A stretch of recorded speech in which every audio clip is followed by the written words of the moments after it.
Hi everyone, it's 1 o'clock here on IC Radio and I'm Mohamed. And I'm Hardi. Welcome back to Science at 1, where we bring you the best science news, gossip and analysis. And all the best music. On our playlist today, we have some Joni Mitchell, Chris Isaac and Alalas for you. And our science theme this week is shapes and patterns. We're bringing back some classics, like the news, and trying some new things out. So stay tuned and check those out. That's all coming up here on Science at 1. So Mohammed, what comes to your mind when you think of shapes and patterns? Honestly, today, the first thing that came to my mind, now you're asking about shapes and pattern, was the shape of my hair when I took my hat off from coming in outside. Maybe it's one of those self-similar patterns that mathematicians just apply to everything. Have you ever heard of fractals or something like that? No, tell me about it. Basically, so they try to look for similar patterns in everything, like they're obsessed with unification, so like patterns in trees and everything, it's basically the same thing. They can make some cool patterns out of a simple equation. I don't know anything about that, so maybe we'll have someone else come in. So they're just like super nerdy about, they try and patternify everything. Yeah. But for the time being, we'll move on to our first song for today, which is New Shapes by Charlie XCX and Friends. What you want? I ain't got it. What you want? What you want? I ain't got it. What you want? I ain't got it. I don't know why I got a tendency to run away. Don't know why I'm always pushing for a sweet escape. Even though I feel so close, I just can't control how I feel. And I gotta be free, need to breathe, but sometimes I need all night, all day. We could fall in love in new shapes, new shapes. Now when the morning comes, I'm sorry I stay till you're honest and I can't change. What you want? I ain't got it. What you want? What you want? I ain't got it. I ain't got it. What if I created places for you to let go? What if you wanted to watch, because we both know that now we are so close. We don't have to fight how we feel. When the lights and the skates are across, surrender to it all night, all day. Then we fall in love in new shapes, new shapes. When the morning comes all misty, we fade, 'cause we fell in love in new shapes, and new shapes. So what you want? I ain't got it. What you want? What you want? I ain't got it. I ain't got it. Thinking of me, but you're stuck on the west side again. Maybe we're meant for another dimension, babe. Deep in the dark of your brain, like a star in space. You call it art, but you pulled on my heart and you twisted it into a new shape. Yeah, I'm diving again and again, trying to get up close to you. Fucked if I know how it's gonna end. But honestly, life would be better if I never met you in the first place. What you want? I ain't got it. What you want? I ain't got it. What you want? I ain't got it. Charlie, Caroline, Chris. What you want? What you want? What you want? What you want? I ain't got it. What you want? What you want? I ain't got it. I ain't got it, baby. I ain't got it. And that was New Shapes by Charlie XCX featuring Christine and the Queens and Caroline Polachek. So to kick off our shapes and patterns show today, we have our tides expert, Georgia, coming in. Hi guys. It's funny to be called a tides expert. I'm not much of a geologist, or I'm not even sure what ologist that would be. Oceanographer? Something like that. I've had only introductory excursions into oceanography, but I'm happy to come and talk about tides because I really love tides. They're a big thing where I'm from because I am originally from the east coast of Canada, where we actually have the highest tides in the world. Oh, what makes them so high? What's going on? Yeah, Are they right? puffing on something? Or? Not quite. So off the coast of New Brunswick and Nova Scotia, kind of between the two eastern provinces, is the Bay of Fundy, which is this narrow bay that has really, really high tides. High as in meters of water change that happen every 6 hours. So it's a diurnal tide, which means there's a low tide and then 6 hours later, a high tide more or less, and so on and so forth. So the water goes high and low twice every 24 hours.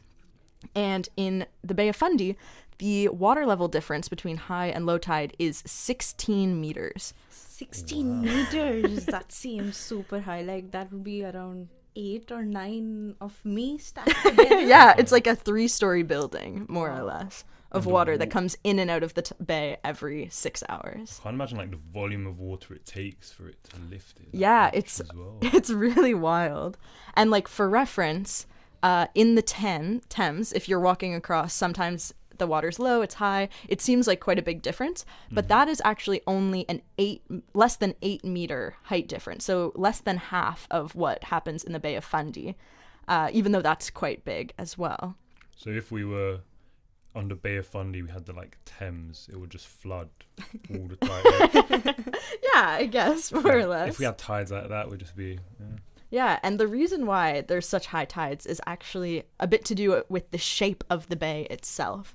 But to get into that, I kind of need to explain how tides work in general, which is a bit of a feat in an audio format. But essentially, oceanic tides, so like tides in the global sense of the word, rise and fall because the moon's gravity pulls the weight of all of the water slightly towards it, kind of at all times. So as the moon is orbiting the Earth, there's a high tide in the part of the Earth that is nearest to the moon because it's being pulled, all of the water is being pulled towards the moon. That makes sense. Okay, Yeah, great. so when the moon is above a certain place on Earth, that's where the high tide Exactly. will be at that time. Yes. However, because of Newton's opposite and equal reaction, the high tide is also at the exact opposite point of the Earth. So the high tide is kind of on either side of the Earth at a time, and low tide is on the places of the Earth that are kind of perpendicular to where the high tide is. So I'm just imagining a lemon right now. Yes. Sort of like the two Brilliant. little Exactly bits, like a that's lemon. Where the high tide will be, and Yeah, then the yeah, rest yeah. of it is a bit flatter. Exactly. So that's always what Earth's water is doing to a pretty small degree, but you can imagine with how much water there is, it can make a bit of a difference. And so that's how tides work in like a global sense. But in water basins like bays, for example, the tide also is about the rise and fall in regards to the land, not just about where the global high tide is. And so it's kind of more like water sloshing back and forth in a bathtub. Have you guys ever experienced this, where if you like step into a bathtub too quickly, the water kind of splooshes Or, like, back just, and like, forth? rocking back and forth. Yeah. To try Exactly. Yeah. get the highest. Rocking back and forth. And so that rocking in a bay is called a seiche. It is just a regular rocking of water back and forth. And every 6 hours, more or less, the oceanic tide on the edge, on the outside of the bay, just kind of gives it that push because the tide is rising and falling. So it pushes it and keeps a perpetual seiche in the bay. And in the Bay of Fundy, the water sloshes or rocks up high between two land masses. And instead of a bathtub where this rocking would take only a couple seconds to go back and forth, it takes about 13 hours to go in and out. So that's why it's much slower, even though it's the exact same principle.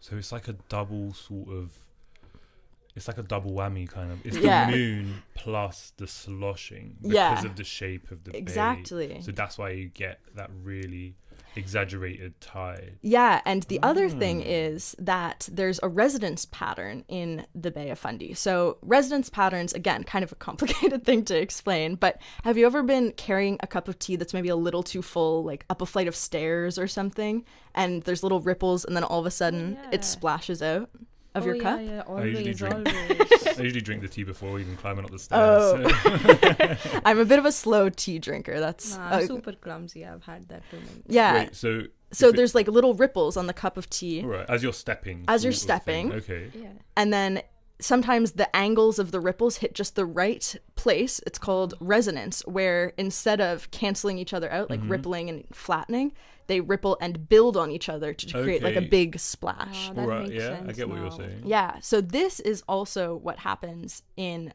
tides in bays, because if they hit up at just the right angle, they can increase the flow of water into an area. And so in the Bay of Fundy, not only is it kind of narrow at the top, which allows for a huge volume of water to be pushed up into this narrow area compared to where it's coming from, but also it's just coincidentally a shape that allows for resonance. So all of these waves construct on each other to make a bigger tide rather than diffusing each other, which could have happened if it was like, I don't know, a couple kilometers wider or less wide. Wow, so it's not a double whammy, it's a triple threat. It's like all these different factors making it the best tides observation thing in our It Yeah. just seems like a scary place to me right now. I wouldn't go there. Well, I mean, it does take 6 hours. You've got a lot of Okay. time to escape the wave. It's not Fair super... enough. But I'm not going without you. Okay. Well, I would love to take you with me. It's very, very fun. And that is like that pattern that kind of dictates so much of like the community life in that area where I've spent a lot of time, but also wildlife and oceanic tidal ecosystems, things like tide pools and rockweed. But it's very interesting. It's both shapes and patterns. Yeah. the shape. Imagine the kind of biodiversity that such a huge tide would bring in. Yeah, I would love and the to. organisms that have to be able to like live, I guess, like an amphibian life. You're like with the tide, without the tide, sort of just like Yeah, it requires a lot of resilience because you have to be able to survive the cold and dark and watery environment, but also the hot sun that comes when it's low tide. Yeah, So it's imagine. pretty complicated in terms of evolution. That's right. That sounds amazing. Yeah. So thank you so much for that, Georgia. That was honestly the tides have turned in my head, and I'm just like a new person and knowing about the Bay of Fundy. Got a visit. So we now are going back to some music, and here we have Both Sides now by Joni Mitchell.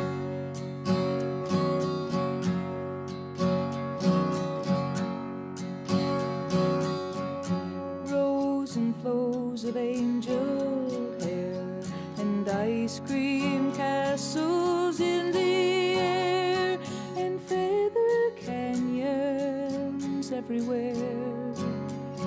I've looked at clouds that way, but now they only block the sun. They rain and snow on everyone. So many things I would have done, but clouds got in my way. I've looked at clouds from both sides now, from up and down, and still somehow it's cloud illusions. I recall I really don't know clouds at all.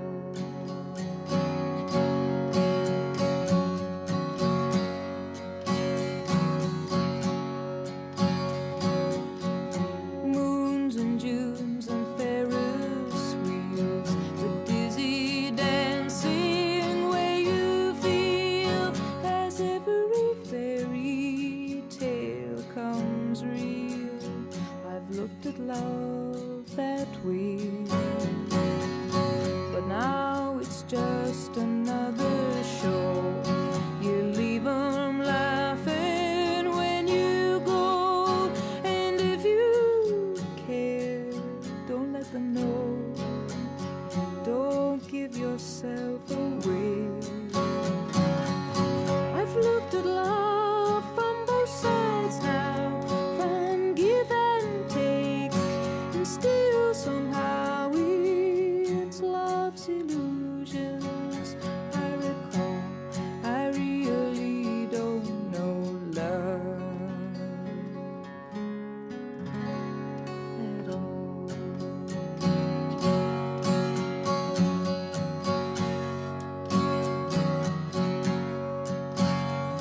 something's lost, but something's gained in living every day. I've looked at life from both sides now, from win and lose, and still somehow it's life's illusions I recall. I really don't know life at all.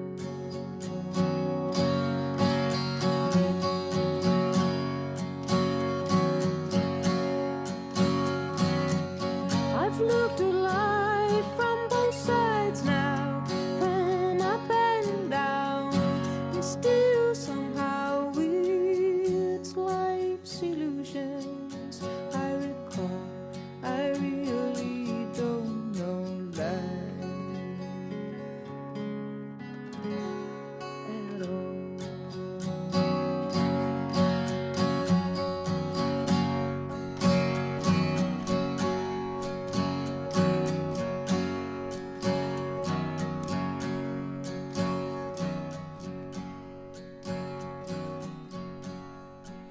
That was Both Sides Now by Joni Mitchell.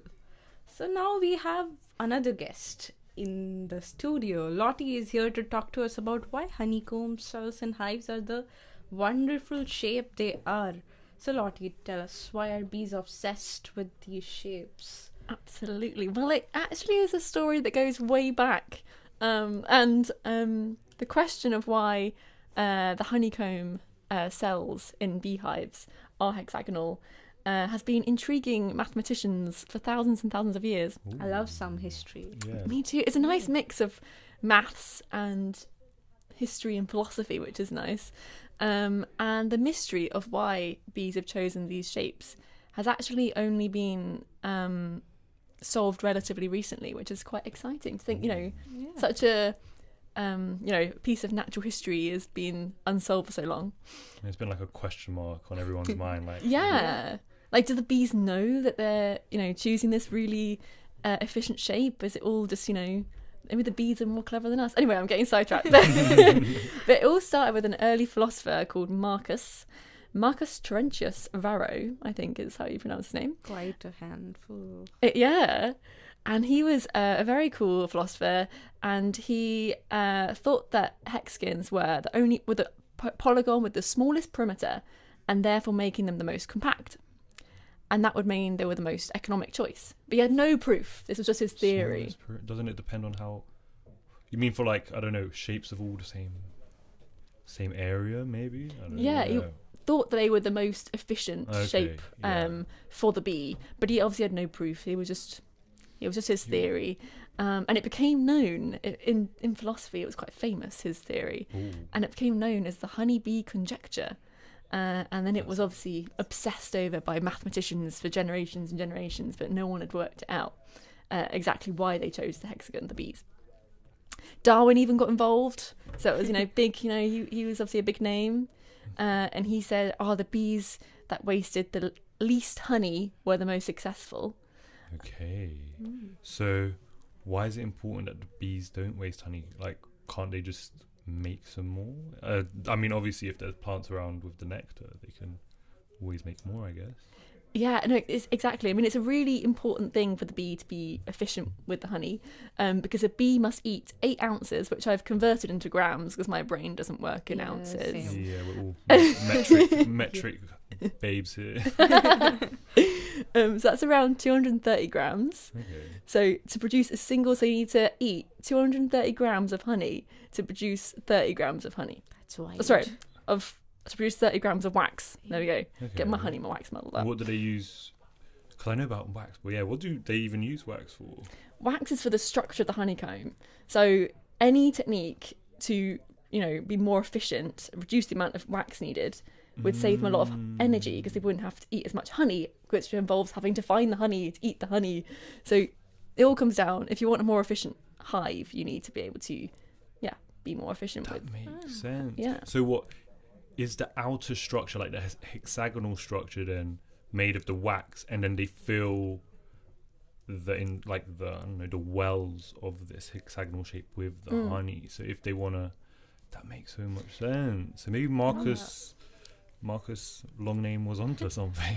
He was, absolutely he was. So even though he couldn't mathematically prove his honeybee conjecture, he was actually eventually proven to be correct by, I think it was in the 1990s, by a guy called Thomas Hales. So he looked back at Marcus's research from thousands of years before and was like, he was onto something. And then he provided, which I can't have to say, I haven't delved into the maths, but you're going to have to just believe me, that Hales did have to provide the mathematical proof to Marcus, the philosopher's honeybee conjecture, showing that he was right. And that it's all about not leaving gaps. So the hexagons, if you can imagine a honeycomb, there are limited gaps between each cell, and that's why they're super efficient and save on wax, and therefore save on bees having to find honey to eat. And Hales discovered that there are other shapes, such as equilateral triangles, which also fit together with no gaps. Yeah. Like, obviously, if you think of circles in, like, all together, there will be lots of gaps. Like, if you put pebbles all together. But he was looking at triangles and squares, and together they had no gaps. But overall, the hexagon won and was the most compact polygon. That makes a lot of sense. I mean, okay. But, like, are there any recent updates on any of this research? Some new exciting development? There has been. So even now, even way after Marcus first started dabbling in the world of bees and hexagons thousands of years ago, we're still finding out cool things about bees. And a recent study has found that the cells, these hexagonal cells, actually start out as circles. Oh. So, it's That's crazy. counterintuitive. Well, and then they like push them into hexagons or something like that. Exactly. So, and they melt into hexagons. Well, this is the, hot off the press. Through bee body heat. And that's how they cool into hexagons. So the worker bees are actually sculptor bees. Oh. Exactly. And then the heat from all the work is making the hexagon. It's crazy. But it's nice how Marcus, the philosopher from such a long time ago, his work was eventually realised as correct. But it took a long time to get there, and it's a really nice story. Thank you, Lottie. Yeah, it seems a bit crazy that only recently we were like, oh yeah, hexagons. Like, you'd think maybe someone in, like, I don't know, the 15th, 16th century would have found that out, but they're like, no, 1990s, But humans are learning a lot from the bees, and obviously hexagons are now a really important in structural shape as well, in human construction. Yeah. This has been enlightening, Lottie. Thank you. So now we'll move on to our next song, which is Tessellate by Alt J.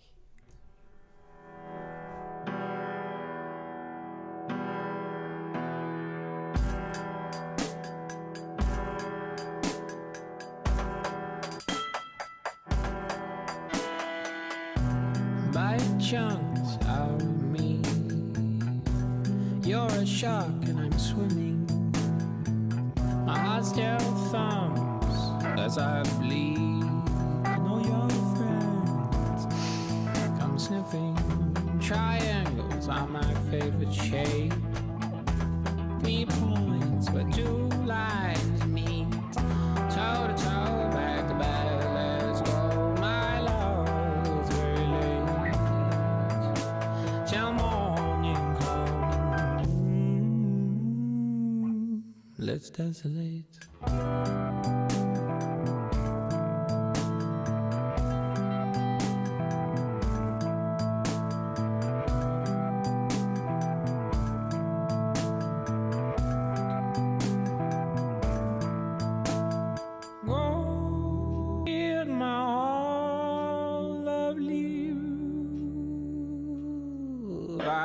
Stones along my love,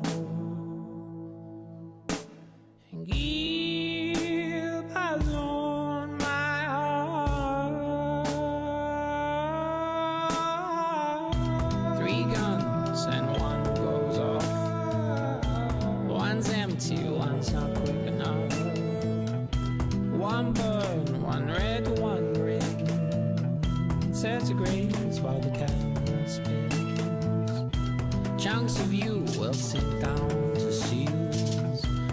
up a rich in morning.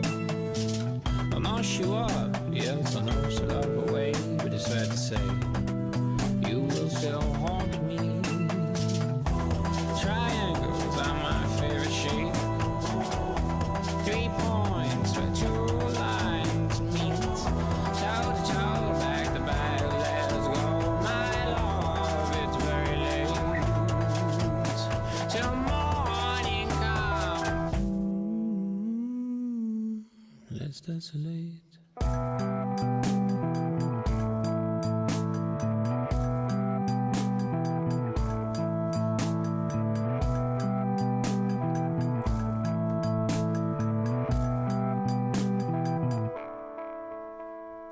You're listening to IC Radio, and this is Science at 1 with me, Hardi. And me, Mohamed.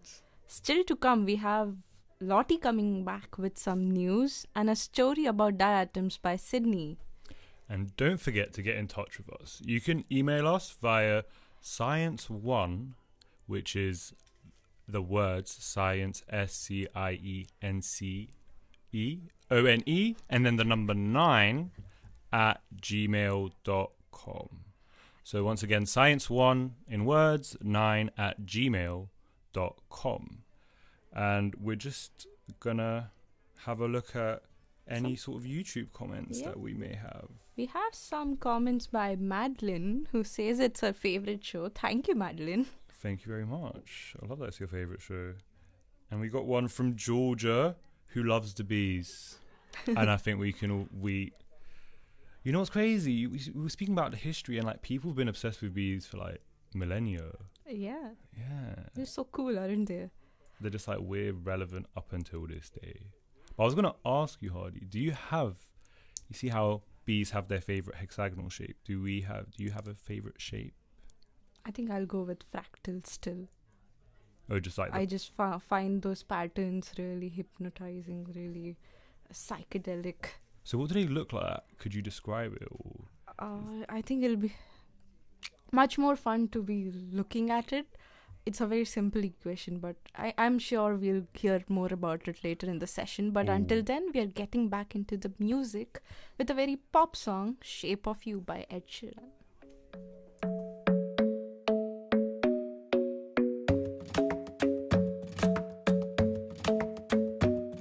The club isn't the best place to find a lover, so the bar is where I go. Me and my friends at the table doing shots, tripping fast, and then we talk slow. And you come over and start up a conversation with just me, and trust me, I'll give it a chance. Now take my hand, stop it, and the man on the jukebox, and then we start to dance. And now I'm singing like, girl, you know I want your love. Your love was handmade for somebody like me. Come on now, follow my lead. I may be crazy, don't mind me. Say, boy, let's not talk too much. Grab on my waist and put that body on me. Come on now, follow my lead. Come on now, follow my lead. I'm in love with the shape of you. We push and pull like a magnet do. Although my heart is falling too. I'm in love with your body. And last night you were in my room, and now my bedsheets smell like you. Every day discovering something brand new. Well, I'm in love with your body. I'm in love with your body. I'm in love with your body. I'm in love with your body. Every day discovering something brand new. I'm in love with the shape of you. When we came, we let the story begin. We're going out on our first date. You and me are thrifty, so go all you can eat. Fill up your bag and I fill up the plate. We talk for hours and hours about the sweet and the sour, and how your family's doing okay. And leaving, getting a taxi, kissing the backseat, tell the driver make the radio play. And I'm singing like, girl, you know I want your love. Your love was handmade for somebody like me. Come on now, follow my lead. I may be crazy, don't mind me. Say, boy, let's not talk too much. Grab on my waist and put that body on me. Come on now, follow my lead. Come on now, follow my lead. I'm in love with the shape of you. We push and pull like a magnet do. Although my heart is falling too. I'm in love with your body. Last night you were in my room, and now my bedsheets smell like you.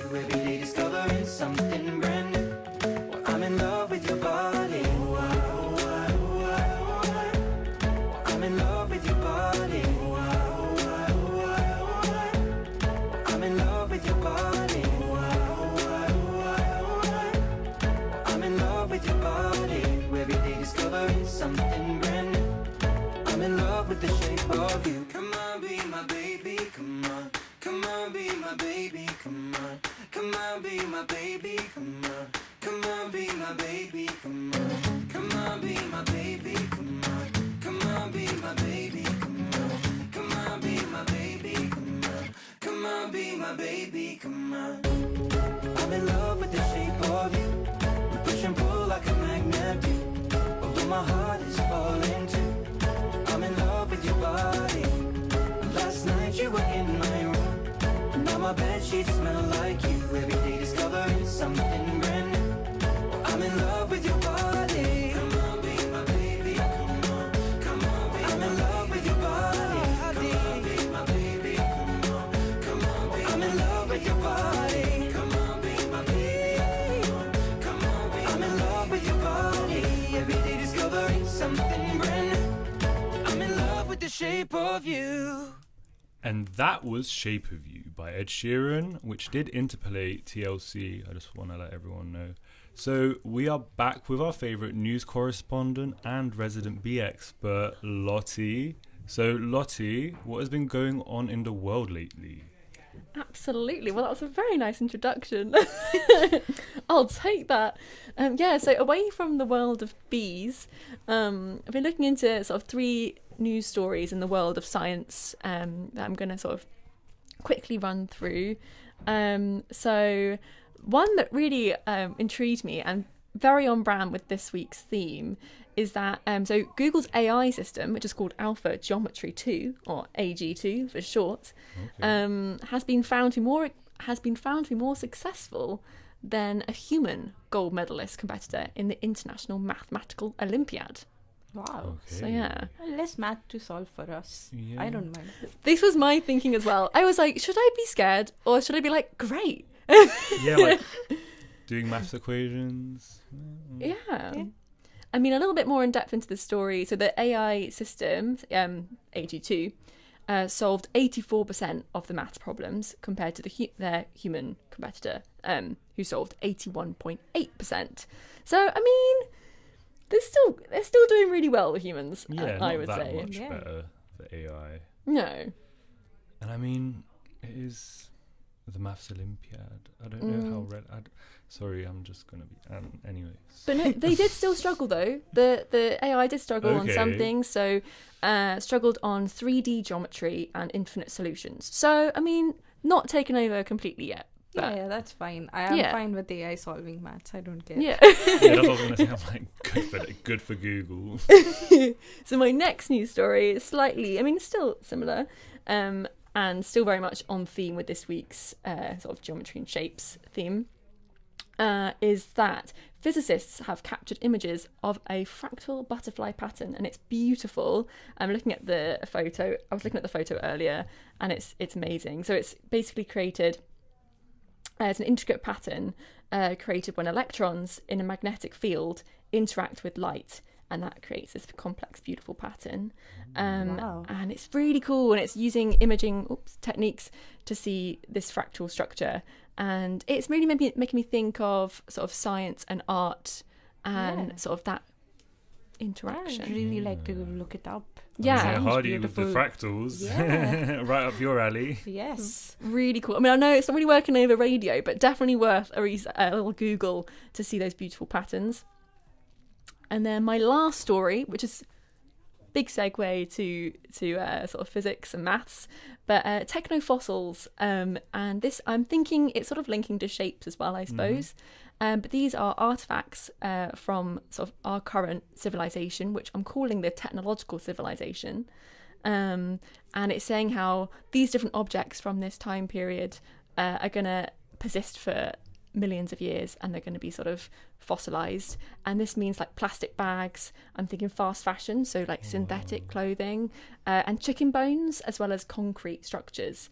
And we all know the problem of plastic pollution, but they're basically, these scientists have found that all this plastic we're sort of producing are going to be sort of enshrined for history, and all these are probably archaeologists in the future. Sounds ghastly. Yeah, are going to see all this.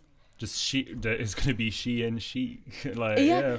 But the interesting thing is, ironically, fast fashion is it's being created really fast at, you know, the effect of the planet and the people that produce it, but it's going to be sort of immortalized in our, what's it called, you know, geological records for a long time. So it's really fascinating. I didn't want to be known for that. No. Like our generation or whatever. Yeah, imagine Yeah. all the fillers as well. That's just gonna all the silicone from the plastic. Yeah. That's just gonna be fossilized. That's what's going to be left from our sort of our layer of history. What fascinated me when I was reading this article is chicken, because chicken bones are a part of the sort of in We're that not layer. alone. Chickens are with Yeah, us. Yeah. we're definitely not alone, because apparently at any moment there are about 25 billion live chickens in the world, and which is more than the world's most abundant wild bird, which I'm not sure what that is, but that's crazy. So they're the most abundant bird in all of Earth's history. So the fossil record of our period is going to be just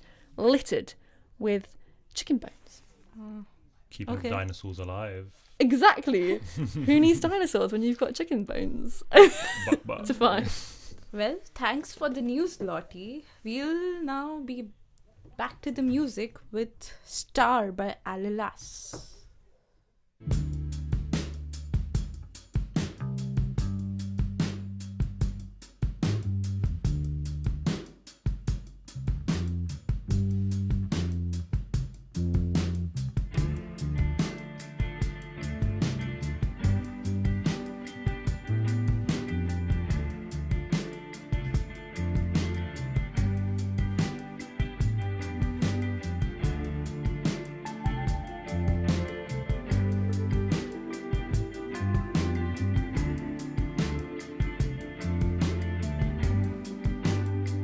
You can laugh, you can cry, you can search for a reason why. Shattered houses, shattered dreams, looking down at the stars on the street.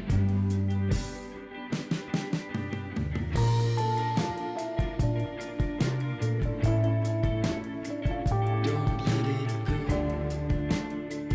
Don't let it go. Won't do you no good to know. There's nothing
That was Star by Alalas.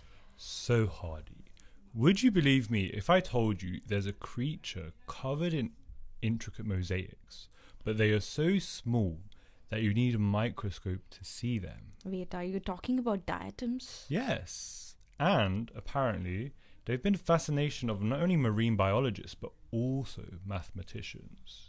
So to tell us more about this, we have our fabulous contributor Sydney in the studio. Welcome, Sydney. Oh my gosh, fabulous. Hi. Thanks for having me. And we needed to let We're the audience know. Yeah. Oh, thank you. Thank you. So Sydney, what are these diatoms? Because Hardy's heard of them, but I'm just totally lost. What are these little mosaic-y creatures? Yeah, so diatoms are single-celled algae that live in all bodies of water. So they are really, really tiny, ranging from between 20 to 200 microns in diameter. So again, you definitely need a microscope to see them. They come in a range of shapes, such as like circles or ellipses, triangles, stars. What's really interesting about them, though, is that they have a cell wall made of glass or silica, and this allows you to see inside their cells, to see these beautiful patterns, and it looks like tiny stained glass windows. Wow, so they're just, it's literally just glass-shaped, algae made of glass that is just like in various shapes. Yeah, and various shapes with beautiful patterns on the inside. I mean, a lot of these unicellular organisms and smaller organisms have like these colors and patterns to ward off predators or to to attract mates. So, but is there a specific reasons why diatoms have these patterns? Yeah, so these patterns help them survive. So under a microscope, you'll see all these repeating patterns and symmetrical designs, and these allow them to have high surface area to volume ratio, meaning this will help them absorb nutrients. They'll be able to absorb nutrients a lot more efficiently in water, and this is really important when nutrients are scarce, like in deep sea oceans. Their structure also helps them regulate temperature, so this allows them to survive in both hot and cold environments, so it really does help them survive. So their shape is advantageous for their survival. Yeah. That is amazing. So what is with the math side of it then? Yeah, so many of these patterns follow a mathematical pattern, which is found all around us. And I don't know if you're familiar with this, but it's called the golden ratio. Oh yeah, the 3.6 something, I don't know, 1.86, like Fibonacci sequence. Yeah, it's that spiral sequence, if you've seen that. Yeah, so if you think of that spiral shape, that's also found in a lot of things in nature, like seashells or galaxies, and then in some famous works of art, they'll use that to describe the art. So some diatoms have this pore pattern in their own structure, and they follow that same ratio, which helps them to use space efficiently and distribute resources efficiently. So that way, again, they can have this like better absorption of nutrients and whatnot. And then outside that golden ratio, they also have something called fractal geometry in their patterns. Do you know what that is? Fractal geometry? Tell us more, please. Yeah, so it's when patterns repeat, and then when like you can look at a pattern, you see a specific sequence, and then when you zoom out, you'll see more of that sequence as you keep zooming out. It's almost like that infinite space kind of look. So if you zoom on to one part of the structure, it'll look similar to the whole structure. So no matter where you zoom, it all kind of looks the same. So if it's like triangular, it's just filled with loads of triangles. Yeah, exactly. And then as you zoom out, you see another triangle of those triangles. And so this helps with things like nutrients absorption and even buoyancy in diatoms. And some diatoms have structures that trap tiny air bubbles, which help them stay near the surface, where they can get enough sunlight for photosynthesis. See why I love fractals? Yeah. I do, yeah. They're literally using maths to stay afloat. Yeah, exactly. And then mathematicians have been working on ways to model diatom shapes using equations. So one of them is like this very exciting discovery where they have formulated this one super formula called, I want to say it's Gale's formula. And it's a single equation that can be adjusted to replicate different natural shapes, such as diatoms in this case. So they can just change certain parameters or certain exponents within there, and then they can formulate a whole graph that predicts or looks very similar to what a diatom may look like. Okay, so we need to ask why, like, by studying this geometry, what can it's cool. We can like find out about their shape, but what use is it to us, or is it just the fun yeah, of just knowing. like cool. Yeah. I mean, so part of it is the fun of knowing since they're so beautiful. Trippy little algae. Yeah, and they're found literally everywhere. But one of the big reasons is actually there's a importance for them in environmental science. So diatoms are very sensitive to changes in their environment, and their patterns can tell us a lot about the quality of the water that they're in, such as like contaminants, especially with metals. So if a body of water is polluted, diatoms might develop these irregular shapes or deformities, so they may lose these patterns, or they may not be able to be predicted by this formula. And so then scientists can study these changes to detect contamination and can kind of serve as like this early warning system for an ecosystem in waters. Wow, I knew algae was cool, but like I didn't know it had so many uses as well. Yeah. Thank you for telling us about it. Yeah, no problem. It makes us realize how connected we are. Like, we have to live at one with nature because we're all just part of the same thing. Exactly.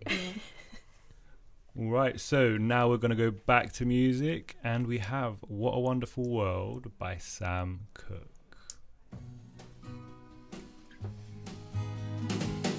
Don't know much about history, don't know much biology, don't know much about a science book, don't know much about the French I took, but I do know that I love you, and I know that if you love me too, what a wonderful world this would be. Don't know much about geography, don't know much trigonometry, don't know much about algebra, don't know what a slide rule is for, but I do know 1 and 1 is 2. And if this one could be with you, what a wonderful world this would be. Now, I don't claim to be an A student, but I'm trying to be. For maybe by being an A student, baby, I can win your love for me.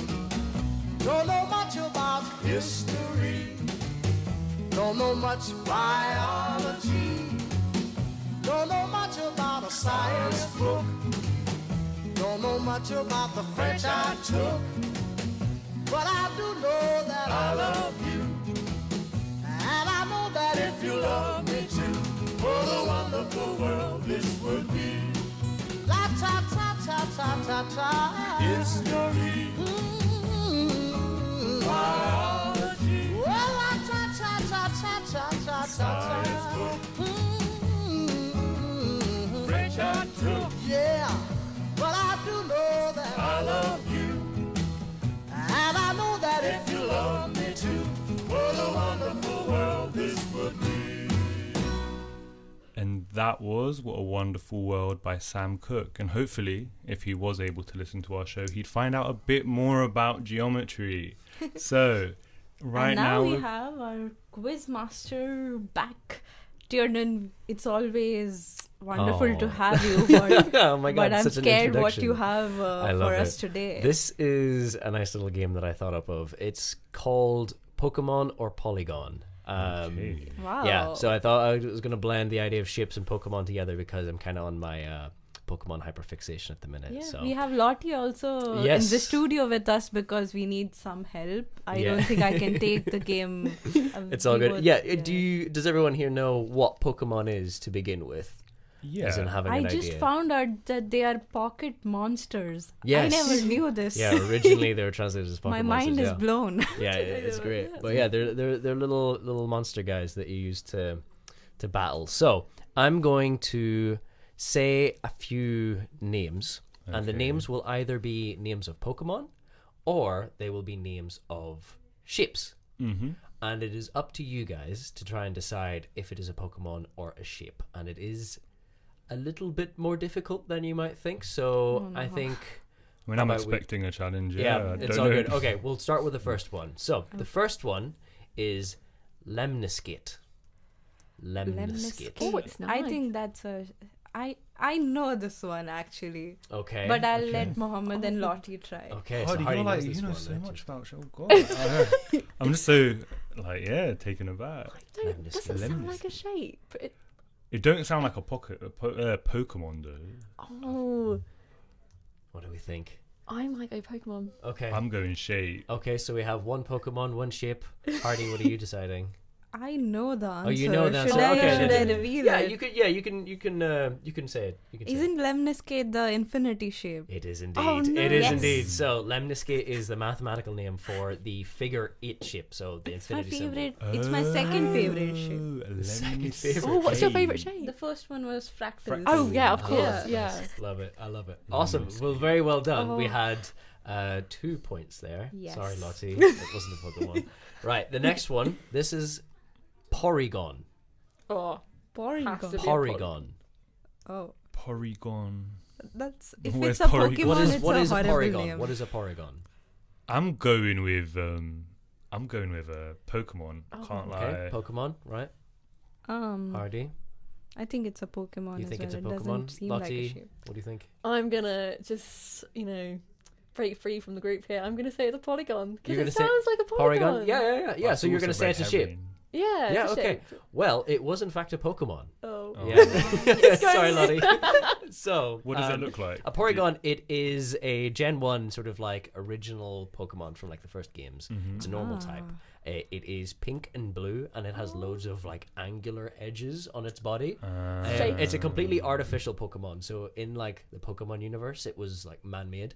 Okay. So it was like artificial. So it wasn't a naturally occurring creature. So they made it in a lab. See, it's a That's why boring it's so angular. Pokemon. It's a boring Pokemon. Hey, I think Porygons are quite cute. There So are shapes on the Pokemon. Anyway.